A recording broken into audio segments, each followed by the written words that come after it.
જો તમારી કરતાં કોઈ વધુ ઝડપથી અમીર બનતું હોય તો એને દુઃખ ન કહેવાય. આ ગહન અને સમજદાર શબ્દો ચાર્લી મંગરના છે.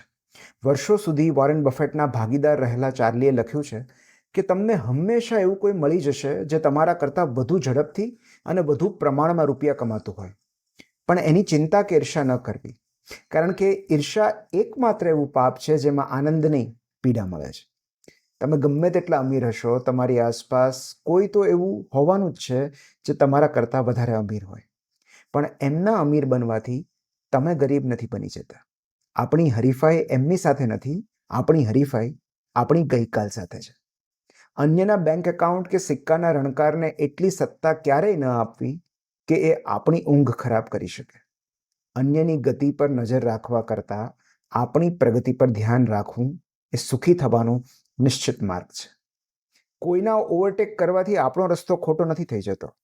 જો આપણી ગતિએ ચાલ્યા કરીએ તો કોઈને ઓવરટેક કર્યા વગર પણ આપણે નિર્ધારિત મુકામે પહોંચી જ જઈએ છીએ. જો પીસ જાળવી રાખવી હોય તો અન્યની પેસ વિશે ચિંતા ન કરવી. સાગરમાં ભળી જવા માટે નદીઓ ક્યારે હરીફાઈ નથી કરતી. આપણા માટે માત્ર એક જ ટાઈમલાઈન મહત્વની છે, એ છે આપણી.